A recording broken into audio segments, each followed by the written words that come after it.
Mag का हाल ही में अपने पति स्टीवन से तलाक हुआ था क्योंकि स्टीवन की जिंदगी में कोई और लड़की आ गई थी। तलाक के बाद मैग और स्टीवन की 13 साल की बेटी सैरा की कस्टडी मैग को मिल गई थी और मैग एक नए घर की तलाश में थी। मैग का पति स्टीवन काफी अमीर था। वो एक जानी मानी फार्मास्यूटिकल कंपनी का मालिक था। स्टीवन ने मैग को चॉइस दी थी कि वो अपने पसंद से एक घर ले सकती है, पर वो घर स्टीवन के घर के आसपास हो ताकि जब चाहे वो अपनी बेटी से मिल सके। इसके लिए मैग ने एक प्रॉपर्टी ब्रोकर की मदद ली। ब्रोकर ने मैग को स्टीवन के घर के पास ही एक आलीशान 4 मंजिला घर दिखाया। ब्रोकर ने बताया कि उस घर का पुराना मालिक एक बुजुर्ग आदमी था जो बहुत अमीर था, लेकिन उसकी अपने परिवार में किसी से नहीं बनती थी, इसलिए वो इस बड़े से घर में अकेले ही रहा करता था। और क्योंकि वो अपाहिज था इसलिए उसने घर में लिफ्ट भी बनवाई थी। हाल ही में उस घर का पुराना मालिक गुजर गया, लेकिन ना जाने उसने अपनी बेशुमार दौलत का क्या किया। उसके बच्चों को उसकी एक भी दौलत नहीं मिला तो बस ये घर, लेकिन उसके बच्चों की भी आपस में बनती नहीं है। इसलिए एक छत के नीचे रहने से बेहतर वो इस घर को बेचकर हाथ आए पैसे आपस में बांटना चाहते हैं। ये बताते हुए ब्रोकर ने मैग को सारा घर दिखाया। फिर अंत में वो उसे दूसरी मंजिल की एक बेडरूम में ले गया और उस घर की सबसे खास चीज दिखाई। ब्रोकर ने जैसे ही उस कमरे के एक आईने को पुश किया, वैसे ही वहां एक खुफिया कमरे का दरवाजा खुल गया। ब्रोकर ने बताया, ये पैनिक रूम है जिसे सेफ रूम भी कहते हैं। इस रूम में कुछ हफ्तों तक सरवाइव करने के लिए खाना पानी से लेकर सारी सुविधाएं हैं। ये कमरा हर तरफ से मोटी स्टील की लेयर से घिरा है, जिस कारण इसे तोड़ पाना नामुमकिन है। इस कमरे का दरवाजा ऑटोमेटिक है, जो अंदर मौजूद बटन दबाने पे खुलता और बंद होता है। ये ऑटोमेटिक दरवाजा भी मोटी और मजबूत स्टील से बना है, जिसमें ऊपर और नीचे मोशन सेंसर्स लगे हैं। अगर आप उस सेंसर पर हाथ रख दें तो ये दरवाजा बंद नहीं होगा। ये सुनकर मैग ने पूछा, वो सब तो ठीक है, पर इसे बनाया किस लिए गया था? इस पर ब्रोकर ने बताया, इस घर के पुराने मालिक को चोर लुटेरों का बहुत डर था। अपनी दौलत को उनसे सुरक्षित रखने के लिए उसने ये खुफिया कमरा बनवाया। मान लीजिए अगर कभी कोई चोर आपके घर में घुस जाए तो आप इस पैनिक रूम के अंदर आकर छुप सकती हैं। इस कमरे में एक बटन है जिसे दबाते ही घर के सारे दरवाजे लॉक हो जाएंगे और वो चोर घर में कैद होकर रह जाएगा। फिर आप इस कमरे में मौजूद फोन से पुलिस को कॉल कर सकती हैं। अगर चोर फोन की मेन लाइन भी काट दे तो भी कोई परेशानी नहीं है, क्योंकि इस फोन की लाइन सेपरेट है और मोटी दीवारों के बीच से गई हुई है। इसके साथ ही यहाँ पावर बैकअप की भी सुविधा है, ताकि बिजली जाने पर भी आप इस कमरे का दरवाजा खोल सकें। जब तक पुलिस आपके घर नहीं आती तब तक आप यहाँ छुपी रह सकती हैं और यहाँ मौजूद सीसीटीवी मॉनिटर से घर के हर एक कोने को मॉनिटर कर सकती हैं। हालांकि मैग को वो पैनिक रूम सुरक्षित नहीं लग रहा था, लेकिन मैग इतना आलीशान घर भी तो हाथ से जाने नहीं दे सकती थी, इसलिए उसने ज्यादा नहीं सोचा और अपने पति के पैसों से वो घर खरीद लिया। कुछ ही दिनों बाद मैग अपनी बेटी सैरा के साथ उस घर में शिफ्ट हो गई। घर आने पर उसने सबसे पहले फोन लाइन शुरू करवा दी। उस रात सामान शिफ्ट करते करते उसे काफी देर हो गई। मैग सैरा को उसके नए कमरे में सुलाने ले गई। दरअसल सैरा को टाइप 1 डायबिटीज की प्रॉब्लम थी, जिससे उसके ब्लड में शुगर का लेवल बढ़ने या कम होने से वो कोमा में जा सकती थी और उसकी मौत भी हो सकती थी। इसलिए मैग को सैरा का बहुत ख्याल रखना पड़ता था। वो हमेशा उसे ग्लूकोमीटर पहना कर रखती थी, जिससे मैग को सैरा का शुगर लेवल पता चलता रहे। साथ ही वो सैरा की दवाई भी हमेशा घर पर रखती थी। सैरा को सुलाने के बाद मैग ने दिन भर की थकान मिटाने के लिए वाइन पी और अपने कमरे में आ गई। सैरा का कमरा 3rd फ्लोर पे था और मैग का 2nd फ्लोर पे। मैग के ही कमरे में पैनिक रूम था। मैग को उस पैनिक रूम से अब भी खतरा महसूस हो रहा था, इसलिए उसने उसके ऑटोमेटिक दरवाजे के नीचे सेंसर पे एक चादर रखकर उसे खोले रखा था और सिक्योरिटी मैनुअल में उसे हमेशा के लिए डिसेबल करने का तरीका ढूंढ रही थी। हालांकि मैग की पूरी कोशिशों के बावजूद भी वो पैनिक रूम डिसेबल नहीं हुआ। उल्टा उस कमरे के सारे सीसीटीवी मॉनिटर ऑन हो गए। परेशान होकर मैग ने वो काम अगले दिन पर छोड़ दिया और थकान से चूर मैग बिस्तर पे गिरते ही नींद की आगोश में चली गई। रात के करीब 1:30 बज चुके थे। तभी अचानक मैग के घर के बाहर एक कार आकर रुकी। उस कार से 2 आदमी निकलकर मैग के घर के पास आ धमके और घर का दरवाजा खोलने की कोशिश करने लगे। तभी दरवाजा लॉक पाकर उनमें से एक शख्स ऊपरी मंजिल पे चढ़ गया और फायर एग्जिट की एक लोहे की छत काटकर घर के अंदर दाखिल हो गया। अंदर आने पर वो मैग और सैरा को उस घर में देख हैरान रह गया। वो फौरन नीचे आया और घर की सिक्योरिटी सिस्टम डिसेबल करके अपने साथी के लिए भी दरवाजा खोल दिया। उसका साथी 2 बड़े बैग में कुछ सामान लेकर अंदर आ गया। वो 2 आदमी थे, जूनियर और बर्नहैम, जो कोई कीमती चीज चुराने के मकसद से उस घर में घुसे थे। तभी जूनियर ने बाहर मास्क पहने खड़े एक और आदमी को अंदर बुलाया। उसे देख बर्नहैम ने जूनियर से कहा, अब ये कौन है? तुमने इसे क्यों बुलाया? इस पर जूनियर ने कहा, ये राहुल है, ये ऐसे काम करने में एक्सपर्ट है। इतने में ही जूनियर का ध्यान घर में फैले सामानों की ओर गया। उसे देख जूनियर चौंकते हुए बर्नहैम से बोला, ये सब क्या है? ये सुन बर्नहैम ने उससे चिढ़कर कहा, वही तो मैं भी पूछ रहा हूँ कि आखिर ये सब क्या है? तुमने तो कहा था कि इस घर में कोई नहीं होगा, लेकिन ऊपर के कमरों में एक औरत और उसकी बेटी सो रही है, और तो और घर का सीसीटीवी कैमरा भी ऑन है। अब हम क्या करेंगे? इतना सुनते ही जूनियर ने कहा, ये दोनों माँ बेटी कहाँ से आ टपके? इस घर की डील में लिखी शर्तों के मुताबिक तो इन दोनों माँ बेटी को डील होने के 14 दिन बाद घर में शिफ्ट होना था, पर मुझे क्या पता था कि इतनी जल्दी शिफ्ट हो जाएंगे। तभी बर्नहैम ने कहा, मुझे पुलिस के पचड़े में नहीं पड़ना है, मैं तो चला यहाँ से। लेकिन जूनियर ने बर्नहैम को समझाते हुए कहा, एक मिनट मेरी बात तो सुन। इस घर में जो औरत है उसका डिवोर्स हो चुका है, वो बस अपनी बच्ची के साथ रहती है। तू बस अपना काम कर दे। उन दोनों माँ बेटी को संभालने के लिए राहुल है ना? जूनियर के इतना कहते ही राहुल ने उसे अपनी गन दिखाई, लेकिन उससे बर्नहैम और भी ज्यादा चिढ़ गया, क्योंकि वो बिना किसी हिंसा के इस काम को अंजाम देना चाहता था। इस पर जूनियर बर्नहैम को राहुल से थोड़ी दूर ले गया और दबी आवाज में उससे कहा, $3 मिलियन अभी भी इसी घर में पड़े हैं, और ये बात तुम्हारे और मेरे अलावा किसी तीसरे को नहीं पता। और मुझे पता है तुम्हें इस वक्त पैसों की सख्त जरूरत है। याद है ना, तुम्हारे बच्चे, तुम्हारा परिवार पैसों के लिए कितना मोहताज है। ये सब सुनते ही बर्नहैम भी एक पल को सोच में डूब गया, और अगले ही पल उसने जूनियर से कहा, इस घर की फोन लाइन को काट दो। ये सुनकर जूनियर के चेहरे पे मुस्कान आ गई। उसने घर के सारे फोन्स डिस्कनेक्ट कर दिए। फिर जूनियर, राहुल और बर्नहैम तीनों दूसरी मंजिल की ओर जाने लगे, जहां पैनिक रूम था, और वहीं मैग सो रही थी। इसी दौरान मैग की अचानक नींद खुल गई। वो उठ के बाथरूम की ओर जाने लगी। वो अब भी नशे में थी और आधी नींद में भी। घर में पहला दिन होने के कारण वो बाथरूम की जगह गलती से पैनिक रूम में ही जा घुसी, लेकिन लाइट ऑन करते ही उसे समझ में आ गया कि वो तो पैनिक रूम में है। वो लाइट बंद करके वापस बाथरूम की तरफ जाने ही वाली थी कि उसी वक्त अचानक से उसकी नजर सीसीटीवी मॉनिटर पे पड़ी। उसने जूनियर, बर्नहैम और राहुल को सीढ़ियों से उसके ही कमरे की ओर आते देखा। मैग समझ गई कि वो तीनों कोई चोर हैं। बिना एक पल गंवाए मैग तेजी से तीसरे माले पे स्थित सैरा के रूम की तरफ भागी, लेकिन ऊपर आते जूनियर, राहुल और बर्नहैम ने मैग को भागते देख लिया। उसे देख जूनियर ने राहुल को ऊपर मैग और सैरा के पीछे भेज दिया और खुद भी सीढ़ी के पास तैनात हो गया, जबकि बर्नहैम इस गुंडागर्दी से खुद को दूर रखते हुए पहली मंजिल पे ही रुका रहा। उधर तीसरी मंजिल पर मैग सैरा को अपने साथ लेके जैसे ही कमरे से बाहर आई, राहुल ने सामने से उसे घेर लिया। उसे देख मैग पलट के सैरा को लेके लिफ्ट में घुस गई और लिफ्ट से नीचे की ओर जाने लगी।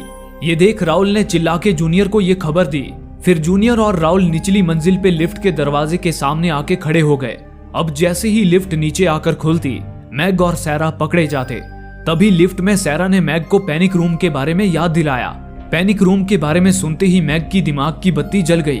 उसने नीचे जाती लिफ्ट का इमरजेंसी स्टॉप बटन दबा के उसे रोका और लिफ्ट को वापस ऊपर की ओर ले गई। जूनियर और राहुल को जब तक ये समझ आया, तब तक लिफ्ट दूसरी मंजिल पे पहुंच चुकी थी। वो दोनों फौरन दूसरी मंजिल की ओर भागे। इसी बीच मैग और सैरा लिफ्ट से निकल के पैनिक रूम में घुस गए। जूनियर भी बस पैनिक रूम के दरवाजे तक पहुंचने ही वाला था कि तभी मैग ने तेजी से पैनिक रूम के दरवाजे पे अड़ा के रखे चादर को अंदर खींचा और सैरा ने एक बटन दबाकर पैनिक रूम का दरवाजा बंद कर दिया। ये देख जूनियर गुस्से से जैसे पागल ही हो गया और उस कमरे को तहस नहस करने लगा। इस तोड़ फोड़ में मैग का चार्जिंग पे लगा मोबाइल भी बेड के नीचे जा गिरा। शोर शराबा सुन के बर्नहैम भागा भागा वहां पे आया। उसे जब समझ आया कि मैग और सैरा पैनिक रूम में जा घुसे हैं, तो वो भी परेशान हो उठा। उधर पैनिक रूम में मैग की नजर टेलीफोन रिसीवर पे पड़ी। उसने पुलिस को कॉल करने के लिए तुरंत वो टेलीफोन रिसीवर उठाया, लेकिन रिसीवर में तो डायलर टोन ही नहीं आ रही थी। तभी मैग को याद आया कि उस पैनिक रूम की टेलीफोन लाइन घर के मेन टेलीफोन लाइन से अलग है, और घर में शिफ्ट होने के बाद उसने टेलीफोन की मेन लाइन तो चालू करवाई, पर वो पैनिक रूम की टेलीफोन लाइन चालू करवाना भूल ही गई। ये बात सैरा को पता चलते ही मासूम सैरा की आंखों में टेंशन और घबराहट के भाव उभर आए। तभी अचानक मैग का ध्यान मॉनिटर के बगल में मौजूद एक माइक पे गया। मैग ने चोरों की आंखों में धूल झोंकने के लिए उस माइक के बटन को दबा के कहा, सुनो, मैंने पुलिस को कॉल कर दिया है, पुलिस किसी भी वक्त यहाँ आती होगी। ये कहते ही मैग की आवाज पूरे घर में गूंज उठी। मैग की आवाज अचानक सुन के जूनियर और राहुल बेचैन हो उठे, लेकिन वहीं बर्नहैम शांत था। उसने जूनियर से कहा, वो झूठ बोल रही है, वो पुलिस को कॉल कर ही नहीं सकती। क्योंकि पैनिक रूम की टेलीफोन लाइन कोई डायरेक्ट टेलीफोन डिपार्टमेंट से चालू नहीं करवा सकता। इसे चालू करवाने के लिए पहले मैनहट्टन सिक्योरिटी कंपनी में रिक्वेस्ट भेजनी पड़ती है, जिसने इस पैनिक रूम को बनाया है, और मैं तो उसी कंपनी के लिए काम करता हूँ। यहाँ आने से पहले मैंने खुद कंपनी के रिकॉर्ड्स चेक किए थे।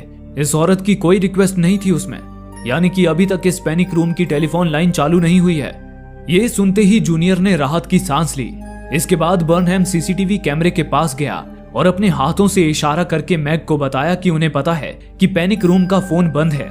इधर पैनिक रूम में बर्नहैम का इशारा समझकर मैग और सैरा परेशान हो उठे। तभी मैग ने फिर माइक का बटन दबाकर उनसे कहा, तुम्हें जो चाहिए लो और निकलो यहाँ से। इस पर बर्नहैम ने 2 कागज पे बड़े बड़े अक्षरों में एक मैसेज लिखा। जूनियर ने उस मैसेज को कैमरे के जरिए मैग और सैरा को दिखाया। उन्होंने लिखा था, हमें जो चाहिए वो उसी पैनिक रूम में है। वो मैसेज पढ़ के मैग ने उनसे पूछा, तुम लोगों को इस रूम के बारे में क्या पता है? इस पर जूनियर ने अगला मैसेज लिख के दिखाया, तुझसे ज्यादा पता है, हम तुम्हें जाने देंगे अगर तुम चुपचाप बाहर आ जाओ। वो मैसेज पढ़ते ही मैग ने तुरंत जवाब में कहा, हम बाहर नहीं आने वाले और ना ही तुम लोगों को अंदर आने देंगे, निकल जाओ मेरे घर से। तब जूनियर बुरी तरह से चिढ़ गया और उसने बर्नहैम से पूछा, बहुत हुआ, अब मुझे बताओ हम उस पैनिक रूम में कैसे घुसे? इस पर बर्नहैम ने कहा, यह असंभव है, मैं पिछले 12 साल से ऐसे पैनिक रूम्स बना रहा हूँ। इस पैनिक रूम को भी मैंने खुद अपने हाथों से बनाया है। अगर इसे तोड़ पाना इतना आसान होता तो मेरी कंपनी कब का मुझे जॉब से निकाल चुकी होती। अब हम बस उन माँ बेटी के बाहर आने का इंतजार कर सकते हैं और कुछ नहीं। ये सब सुनते ही जूनियर ने बर्नहैम से पूछा, भला वो दोनों क्यों खुद से बाहर आने लगे? इस पर बर्नहैम ने कहा, मैं उसी के लिए कुछ सोच रहा हूँ। इतना कह के बर्नहैम ग्राउंड फ्लोर पे अपने औजार के बैग्स लेने चला गया। तभी बर्नहैम की नजर बैल्कनी के बाहर पड़े प्रोपेन गैस के सिलेंडर पे पड़ी। प्रोपेन गैस घरों में खाना बनाने में इस्तेमाल होने वाली एलपीजी गैस को ही कहा जाता है। प्रोपेन गैस को देखते ही उसे एक आइडिया आया। बर्नहैम अंदर आया और एक दीवार को ठोक ठोक के उसका इंस्पेक्शन करने लगा। तभी एक जगह पर उसे दीवार खोखली महसूस हुई। बर्नहैम ने अपने हथौड़े से मार मार के उस दीवार की बाहरी परत को फोड़ दिया। उस दीवार की अंदरूनी परत लोहे की थी। बर्नहैम ने एक तकिया लिया और तकिए के बीच से ड्रिल मशीन घुसाकर लोहे की दीवार में सुराख कर दिया। तकिए से ड्रिल मशीन की आवाज धीमी हो गई थी। दरअसल बर्नहैम ने जिस लोहे की दीवार पे छेद किया था वो वेंटिलेशन का एक कंपार्टमेंट था और वो वेंटिलेशन पैनिक रूम में हवा जाने के लिए बनाई गई थी। बर्नहैम ने प्रोपेन गैस सिलेंडर का पाइप उस छेद से वेंटिलेशन में घुसा दिया और गैस को बहुत धीमी गति में चालू कर दिया ताकि वेंटिलेशन के जरिए पैनिक रूम में गैस भर जाए, जिससे मैग और सैरा का दम घुटने लगे और वो दोनों पैनिक रूम से बाहर निकल आए। इस दौरान उधर पैनिक रूम के अंदर मैग और सैरा सीसीटीवी से उनकी हरकत पर नजर रख रहे थे। उन्हें प्रोपेन गैस शुरू करते देख मैग ने वेंटिलेशन के पास जाकर देखा। उसने पाया कि प्रोपेन गैस तेजी से पैनिक रूम में फैल रही थी। उस गैस की गंध से मैग को खांसी आने लगी। तभी उधर राहुल ने बर्नहैम को और ज्यादा गैस खोलने को कहा। इस पर बर्नहैम ने कहा कि गैस की ज्यादा मात्रा से वो लोग मर भी सकते हैं, हमें बस उन्हें डराना है, जान से नहीं मारना है। लेकिन राहुल नहीं माना। उसने झटके से बर्नहैम का हाथ सिलेंडर के नॉब से हटा के गैस की स्पीड बढ़ा दी। अब पैनिक रूम के अंदर मैग और सैरा के लिए सांस ले पाना भी मुश्किल हो चुका था। उन्होंने इस स्थिति से निपटने के लिए अपने हाथ पैर मारने शुरू कर दिए थे। मैग वहां रखे बक्से में ढूंढने लगी कि शायद उसे कोई गैस मास्क या ऑक्सीजन सिलेंडर मिल जाए जिससे वो लोग सांस ले सके, पर वो नाकाम रही। उसके हाथ लगा तो सिर्फ एक डक्ट टेप। इसी दौरान सैरा ने दीवार से लगे एक बॉक्स को निकाला तो देखा कि वहां एक छेद था जो सीधा बाहर की ओर खुला हुआ था। वो एक इमरजेंसी वेंटिलेशन था जिससे बाहर की फ्रेश एयर अंदर आ रही थी। उस छेद के करीब जाकर ही मैग और सैरा की सांस में सांस आई। दूसरी ओर बाहर जूनियर पैनिक रूम की दीवार से कान लगा के अंदर की आवाज को सुनने की कोशिश कर रहा था। तभी अंदर से उसे मैग और सैरा के जोर जोर से खांसने की आवाज सुनाई देने लगी। वो समझ चुका था कि गैस ने अपना असर दिखाना शुरू कर दिया था। उसने ये खुशखबरी राहुल और बर्नहैम को दी। उसे सुनते ही बर्नहैम टेंशन में आ गया। उसने कहा, अगर वो लोग खांस रहे हैं तो इसका मतलब है कि वो बेहोश होने वाले हैं। अगर वो बेहोश हो गए तो दरवाजा कैसे खोलेंगे? इसलिए मैं कहता हूँ अभी के अभी गैस ऑफ करो। इस पर जूनियर ने भी बर्नहैम का साथ देते हुए राहुल से गैस बंद करने को कहा, लेकिन राहुल ने गैस की स्पीड कम करने की बजाय उनसे कहा, वो सीधे बेहोश नहीं होंगी, पहले वो दोनों उल्टी करेंगी। उधर पैनिक रूम के अंदर मैग को थोड़ा सांस आने पर वो वेंटिलेशन को डक्ट टेप से पैक करने लगी, लेकिन वो टेप भी गैस को अंदर आने से रोक नहीं पाया। ये देख मैग इस स्थिति से निपटने के लिए कुछ और चीजें बक्से में ढूंढने लगी। तभी उसके हाथ कुछ फायर ब्लैंकेट्स और एक लाइटर लगा। उसे देखते ही मैग के दिमाग में एक आइडिया आया। उसने सैरा को एक फायर ब्लैंकेट से ढक दिया। इसके बाद उसने वेंटिलेशन की जाली निकाल फेंकी और खुद भी एक फायर ब्लैंकेट ओढ़ के वहां खड़ी हो गई।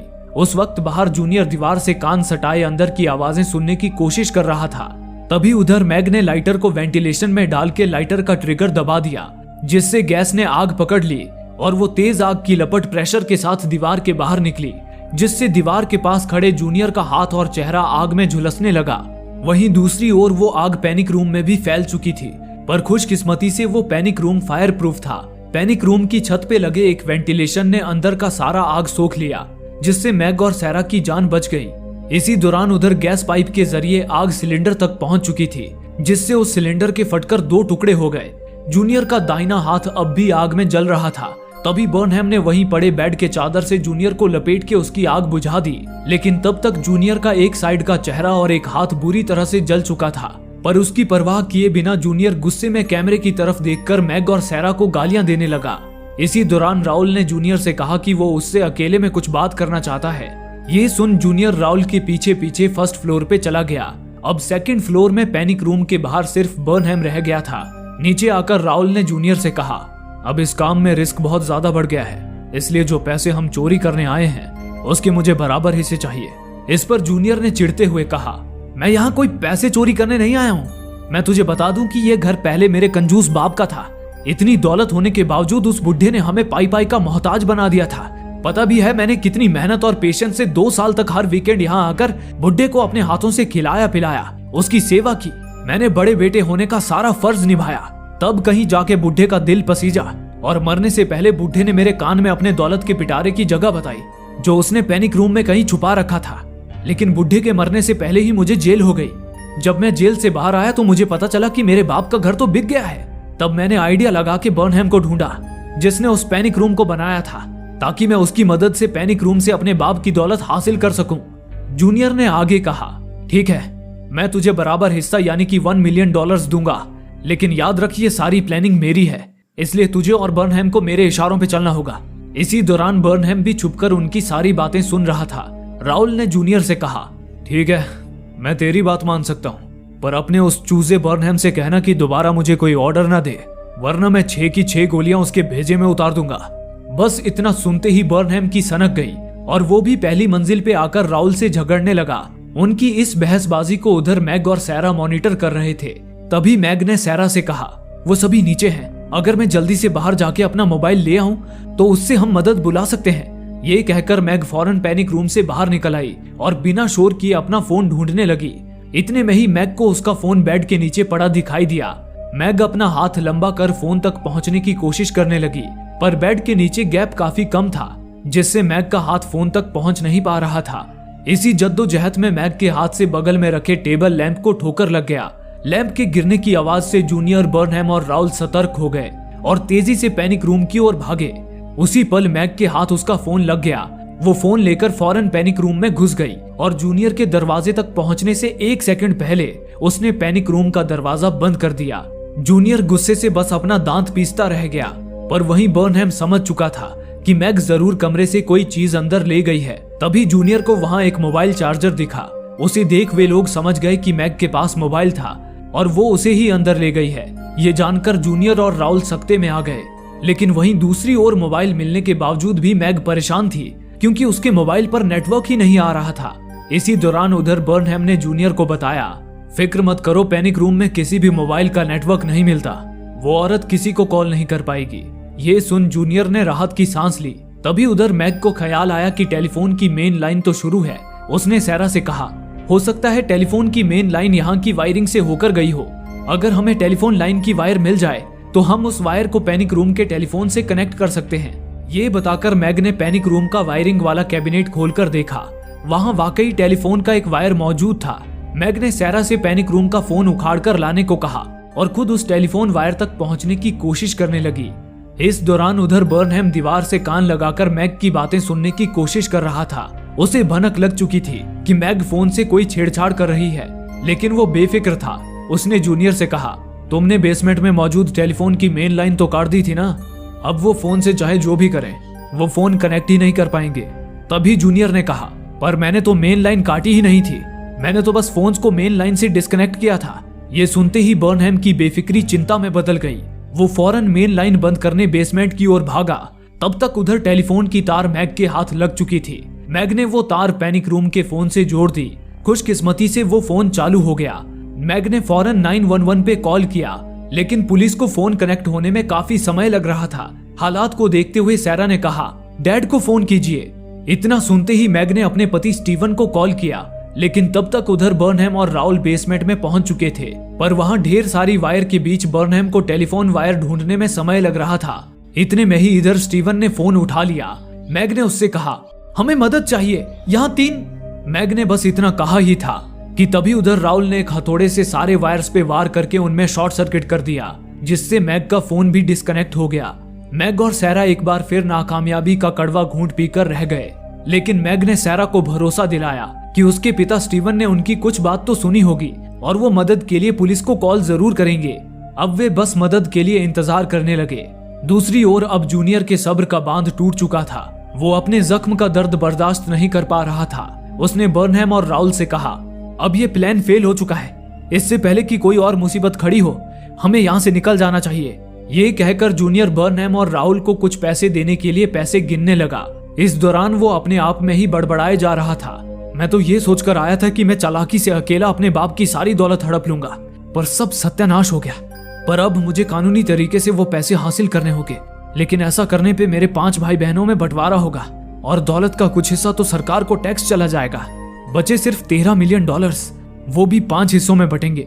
इसके बाद जूनियर ने बर्नहैम को पैसे दिए, लेकिन तभी बर्नहैम बोल पड़ा, क्या कहा तुमने? $13 मिलियन, वो भी टैक्स काट के? यानी कि यहाँ 13 मिलियन से भी ज्यादा पैसे हैं, और अब तक तुम हमसे झूठ बोल रहे थे। उसे सुनकर जूनियर बुरी तरह चिढ़ गया और बोला, हाँ मैंने बोला झूठ, लेकिन अब सच जानकर भी तुम क्या कर लोगे? तुम्हें उसमें से कुछ नहीं मिलेगा, और अगर तुम दोनों ने मेरे बिना वो पैसे हासिल भी कर लिए तो मैं तुम दोनों के बारे में सब जानता हूँ। मैं तुम्हें सीधा जेल पहुंचा दूंगा। ये कहकर जूनियर वहां से जाने लगा। जूनियर ने अभी घर का दरवाजा खोला ही था कि तभी राउल ने अपनी बंदूक निकाली और जूनियर का भेजा उड़ा दिया। ये देख बर्नहैम भी सन्न रह गया। इस दौरान सैरा की नजर भी मॉनिटर पर ही थी। जूनियर की हत्या होते देख सैरा डर से कांप उठी। इस दौरान सैरा का ब्लड शुगर बहुत ज्यादा लो हो गया। मैग ने सैरा को मॉनिटर से दूर कर दिया और उसके लिए खाने के बक्सों में कुछ मीठा ढूंढने लगी ताकि सैरा का शुगर लेवल नॉर्मल हो सके। दूसरी ओर राउल जूनियर की डेड बॉडी को अंदर ले आया और बर्नहैम को बंदूक दिखाते हुए बोला, पैसे तो हम छोड़ने नहीं वाले, और इस कमीने को हमारा पता ठिकाना मालूम था, इसलिए इसे तो मरना ही था। अब से यहाँ मैं बॉस हूँ, इसलिए बर्नहैम अगर तूने भी मेरी बात नहीं मानी तो मैं तेरा भी यही हाल करूंगा। ये सुनकर बर्नहैम घबरा गया। तभी वहां दरवाजे पर किसी की दस्तक हुई। वो एक अधेड़ उम्र का आदमी था। उस आदमी ने आते ही कहा, यहाँ क्या हो रहा है? तभी राउल उसका कॉलर पकड़कर उसे अंदर खींच लाया। पहले तो राउल ने एक घूंसा मारकर उस आदमी की नाक तोड़ दी, फिर पूछा, कौन है तू और यहाँ क्या कर रहा है? इस पर उस आदमी ने बताया कि वो मैग का एक्स हस्बैंड स्टीवन है। ये जानकर राउल ने स्टीवन को धमकाते हुए कहा, तेरी बीवी ने तुझे फोन करके यहाँ बुलाया है ना? बता उसने तुझसे और क्या कहा? तूने कहीं पुलिस को फोन तो नहीं किया? इस पर डरे सहमे स्टीवन ने ना में सिर हिलाया, लेकिन राउल को उस पर यकीन नहीं हुआ। उसने स्टीवन को खत्म करने के लिए उस पर भी अपनी बंदूक तान दी, पर तभी बर्नहैम ने उसे रोकते हुए कहा, ऐसे मारना मत, मेरे पास एक प्लान है। ये सुनकर राउल रुक गया। फिर वे दोनों स्टीवन को दूसरी मंजिल पे ले गए और उसे पैनिक रूम के बाहर कैमरे के सामने पटक दिया। स्टीवन को उनके कब्जे में देख मैग और सैरा बेचैन हो उठे। इसके बाद राउल कैमरे के सामने स्टीवन को बुरी तरह पीटने लगा। बर्नहैम ने इशारे में मैग को समझाया कि दरवाजा खोलो, वरना राउल स्टीवन की जान ले लेगा, लेकिन मैग मजबूर थी। उसे डर था कि अगर उसने दरवाजा खोला तो उसकी बेटी सैरा की जिंदगी भी खतरे में पड़ जाएगी। इसलिए वो सैरा की आंखों को बंद करके रोती हुई एक कोने में बैठी रही। इधर राउल स्टीवन को बेरहमी से पीटे जा रहा था, पर अब इतनी हिंसा खुद बर्नहैम से बर्दाश्त नहीं हुई। उसने पहले तो सीसीटीवी कैमरे को कपड़े से ढक दिया। उसके बाद उसने राउल को रोका, लेकिन राउल बर्नहैम पर ही बुरी तरह भड़क गया और उन दोनों में ही हाथापाई होने लगी। दूसरी ओर अपने पिता की हालत देख सैरा इतनी बुरी तरह डर गई कि उसे दौरे पड़ने लगे। उसकी हालत इतनी गंभीर हो गई थी कि दवाई के बिना सैरा की मौत भी हो सकती थी। हालांकि घर पर सैरा की दवाई का इंजेक्शन तो था, पर वो तीसरी मंजिल पे एक फ्रिज में रखा हुआ था। अब मैग के पास पैनिक रूम से बाहर आने के अलावा और कोई चारा नहीं बचा। पर तभी मैग ने कैमरे में देखा कि बर्नहैम ने राउल को पीट पीट कर अधमरा कर दिया था और उसे लेकर निचली मंजिल में जा रहा था। मौका पाकर मैग पैनिक रूम से बाहर निकली। उसने देखा कि स्टीवन वहां मैट्रेस पर मुंह के बल बेहोश पड़ा था, लेकिन इस वक्त मैग को किसी भी तरह सैरा की दवाई हासिल करनी थी, इसलिए वो स्टीवन को छोड़कर ऊपरी मंजिल पे फ्रिज की ओर आ गई। लेकिन उसे जरा भी अंदाजा नहीं था कि ये सब बर्नहैम और राउल का बिछाया एक जाल था जिसमें मैग फंस चुकी थी। बर्नहैम और राउल ने झगड़ा करने का नाटक किया था। असल में बर्नहैम मास्क पहने जिस अधमरे आदमी को नीचे ले गया था वो स्टीवन था, और पैनिक रूम के बाहर जो उल्टे मुंह किए पड़ा था वो राउल था। उसने मैग को गुमराह करने के लिए स्टीवन का कोट पहन लिया था और अपना मास्क स्टीवन को पहना दिया था। मैग के जाते ही राउल उठ खड़ा हुआ। अब पैनिक रूम में बर्नहैम और राउल का कब्जा था। वहीं सैरा एक कोने में बदहवास पड़ी थी। उसकी फिक्र छोड़ बर्नहैम और राउल अपने काम में लग गए। इतने में ही मैग दवाई का बैग लेकर जब पैनिक रूम में पहुंची तो दरवाजे पे बर्नहैम को खड़ा देख उसके होश उड़ गए। उसे सारा माजरा समझ आ गया। तभी राउल ने पीछे से आकर मैग को धर दबोचा, लेकिन मैग राउल से भिड़ गई और उसका कोट पकड़कर उसे घुमा के दूर फेंक दिया, जिससे राउल पैनिक रूम के अंदर जा गिरा और उसका कोट बाहर ही रह गया।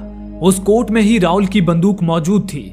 राउल दरवाजे का सहारा लेकर मैग को मारने के लिए वापस उठने लगा, पर तभी मैग को बंदूक की ओर बढ़ते देख बर्नहैम ने पैनिक रूम का दरवाजा बंद करने का बटन दबा दिया। लेकिन मैग बंदूक की ओर नहीं बल्कि सैरा की दवाई के बैग की ओर बढ़ रही थी। मैग ने अपनी पूरी ताकत से दवाई का बैग पैनिक रूम के अंदर फेंक दिया। इतने में ही दरवाजा बंद हो गया और दरवाजे का सहारा लेकर उठ रहे राउल की एक हाथ की उंगलियां दरवाजे में ही दब गई। राउल दर्द से करहाता हुआ बर्नहैम के आगे दरवाजा खोलने के लिए गिड़गिड़ाने लगा, लेकिन बर्नहैम ने उससे कहा, उस औरत के पास तेरी बंदूक है, अगर मैंने दरवाजा खोला तो वो हम दोनों को मार देगी। तू कुछ देर सब्र कर, मैं कुछ सोचता हूँ। उधर दरवाजे के पास खड़ी मैग ने बर्नहैम की बातें सुन ली और राउल की बंदूक उठा ली। तभी बर्नहैम ने माइक के जरिए मैग से कहा, मुझे पता है तुम्हारे पास गन है, मैं चाहता हूँ तुम अभी अपनी गन लेकर निचली मंजिल पे चली जाओ। भूलो मत तुम्हारी बेटी हमारे पास है। इस पर मैग ने भी वहां मौजूद एक माइक के जरिए उनसे कहा, मैंने अभी जो बैग अंदर फेंका है उसमें मेरी बेटी का इंजेक्शन है, प्लीज मेरी बेटी को वो इंजेक्शन दे दो वरना वो मर जाएगी। ये सुनकर बर्नहैम ने कहा, ठीक है मैं इंजेक्शन दूंगा, लेकिन उससे पहले तुम बंदूक लेकर निचली मंजिल पे जाओ। बर्नहैम की बात मानकर मैग निचली मंजिल पे चली गई। तब बर्नहैम ने पैनिक रूम का दरवाजा खोला और राउल का हाथ बाहर निकाल लिया। दरवाजे से राउल की कुछ उंगलियां कट चुकी थी। बर्नहैम ने वापस दरवाजा बंद कर दिया। फिर बर्नहैम ने अपने वादे के मुताबिक सैरा को इंजेक्शन लगा दिया। ये खबर सुनकर मैग की जान में जान आ गई। इसके बाद राउल ने मैग को धमकी दी कि अगर उसने पुलिस को उनके बारे में इन्फॉर्म करने की कोशिश भी की तो वो सैरा को बहुत बुरी मौत देगा। अब बर्नहैम अपना काम शुरू कर चुका था। दरअसल उस पैनिक रूम के कारपेट के नीचे एक सीक्रेट लॉकर था। उस लॉकर में ही जूनियर के पिता ने अपनी सारी दौलत छुपा रखी थी। बर्नहैम एक मशीन से उस लॉकर को तोड़ने लगा। इसी दौरान उधर मैग पहली मंजिल पे पहुंची, जहां बर्नहैम ने घायल स्टीवन को एक कुर्सी पे बिठा रखा था। राउल ने पीट पीट कर स्टीवन को लहूलुहान कर दिया था और उसके दोनों हाथ भी तोड़ दिए थे। मैग स्टीवन को संभालने की कोशिश ही कर रही थी कि तभी उसके घर की डोरबेल बजी। स्टीवन ने मैग को बताया कि बाहर पुलिस ही होगी, क्योंकि मैग ने जब उसे मदद के लिए कॉल किया था तो मैग की घबराहट भरी आवाज सुनकर स्टीवन ने पुलिस को कॉल कर दिया था। उधर पैनिक रूम के सीसीटीवी मॉनिटर पे बर्नहैम और राउल भी बाहर खड़े दो पुलिस ऑफिसर्स को देख रहे थे। उन्हें डर था कि कहीं मैग पुलिस के सामने मुंह न खोल दे, लेकिन मैग जानती थी कि अगर उसने पुलिस को कुछ भी बताया तो राउल सैरा को जिंदा नहीं छोड़ेगा। मैग ने कैमरे में इशारा करके बर्नहैम और राउल को बताया कि वो पुलिस को भगा देगी, वे लोग उसकी बेटी को कुछ न करें। इसके बाद मैग ने खुद को शांत रखते हुए दरवाजा खोला। दरवाजे पे खड़े पुलिस ऑफिसर ने मैग से कहा, मैम आप ठीक तो हैं? आपके पति ने हमें फोन किया था, उन्होंने कहा कि आप किसी मुसीबत में हैं। इस पर मैग ने ऐसे बर्ताव किया जैसे वो नशे में हो। उसने कहा, शायद नशे में मैंने मेरे एक्स हस्बैंड को कुछ ऐसा बोल दिया होगा जिससे उसे कोई मिसअंडरस्टैंडिंग हो गई, लेकिन मैं तो बिल्कुल ठीक हूँ। हालांकि ऑफिसर ने मैग के मुस्कुराते चेहरे के पीछे छुपे डर को भांप लिया था। उसने कहा, मैम अगर आप किसी मुसीबत में हैं और हमें बता नहीं पा रही हैं तो 2 बार अपनी पलकें झपकाएं, हम समझ जाएंगे। लेकिन मैग ने ऑफिसर्स को कोई इशारा नहीं दिया। ये देख ऑफिसर्स वहां से चले गए। उन्हें जाते देख बर्नहैम और राउल की जान में जान आ गई। पुलिस के जाते ही उन्होंने फिर लॉकर तोड़ना शुरू कर दिया, पर उधर मैग भी हाथ पे हाथ धरे बैठी नहीं थी। वो बर्नहैम और राउल को ईंट का जवाब पत्थर से देने की तैयारी में लग गई। पहले तो मैग ने घर के सारे सीसीटीवी कैमरे फोड़ दिए, जिससे अब बर्नहैम और राउल उसे देख नहीं पा रहे थे।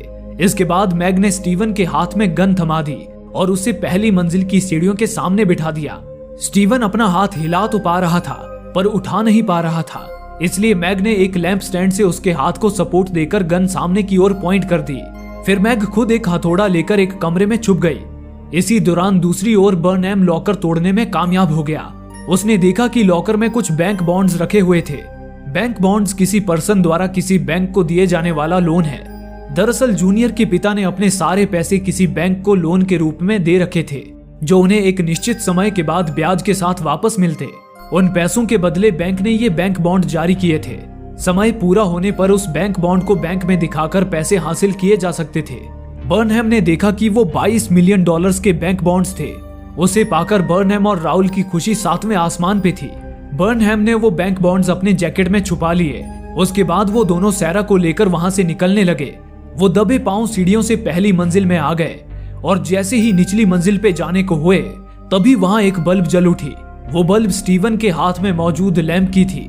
बर्नहैम और राउल ने पाया कि वो स्टीवन के बंदूक के निशाने पे थे। वे दोनों घबराकर बुत की तरह एक जगह पे जम गए। इतने में ही अचानक हथौड़ा लिए पीछे से मैग बाहर निकल कर आई। सैरा ने मैग को देख लिया। मैग ने सैरा को बाजू हटाने को कहा और हथौड़े से राउल पे जोरदार वार कर दिया, जिससे राउल सीढ़ियों से नीचे ग्राउंड फ्लोर पे जा गिरा। मौका पाकर बर्नहैम खिड़की तोड़कर बाहर निकल गया और फायर एग्जिट की सीढ़ियों से होकर भागने लगा। लेकिन उधर सनकी राउल मैग के वार से मरा नहीं था। वो गुस्से में सीढ़ियों से वापस ऊपर आया और मैग की ओर दौड़ा। स्टीवन ने उस पर गोलियां बरसाई पर उसका एक भी निशाना राउल को नहीं लगा। गुस्से से बौखलाए राउल ने पहले तो स्टीवन को मारकर गिरा दिया, फिर वो मैग पे झपट पड़ा और उसे घूंसा मार मार कर घायल कर दिया। इसके बाद राउल ने हथौड़ा उठा लिया। उसे देख सैरा डर के मारे जोर जोर से चीखने लगी। राउल हथौड़े से मैग का सिर कुचलने ही वाला था कि तभी किसी ने स्टीवन के पास से बंदूक उठाई और राउल का भेजा उड़ा दिया। वो बर्नहैम था जो भागने में कामयाब हो गया था, पर मैग और सैरा की चीख पुकार सुन वो उनकी मदद करने से खुद को रोक नहीं पाया और वापस लौट आया। मैग की जान बचाने के बाद बर्नहैम दोबारा वहां से भागने लगा, लेकिन तभी बदकिस्मती से पुलिस वहां आ धमकी और बर्नहैम को चारों ओर से घेर लिया। दरअसल उस वक्त वो पुलिस ऑफिसर्स मैग के घर से चले तो गए थे, लेकिन उन्हें पूरा शक था कि मैग खतरे में है, इसलिए वो अपनी पूरी यूनिट के साथ वहां आ धमके थे। मैग की मदद के लिए लौटना बर्नहैम को भारी पड़ चुका था। उसने निराश होकर पुलिस के आगे सरेंडर कर दिया और उन अरबों डॉलर के बैंक बॉन्ड्स को बरसाती हवाओं में उड़ा दिया। इस तरह मैग और उसके परिवार की जान बच गई और बर्नहैम को यह सबक मिल गया कि इंसान चाहे कितने भी अच्छे कर्म कर ले, पर उसका चुना हर गलत रास्ता उसे बर्बादी की ओर ही ले जाएगा। दोस्तों, आप में से काफी लोगों का कहना है कि हमारे वीडियोस आप तक नहीं पहुंच पा रहे हैं। उसके लिए आप सब्सक्राइब बटन को दबाने के बाद नोटिफिकेशन के बेल आइकन पर क्लिक करें और ऑल का ऑप्शन सिलेक्ट कर लें, ताकि हमारी सारी वीडियोस की नोटिफिकेशन आप तक पहुंच सके। धन्यवाद।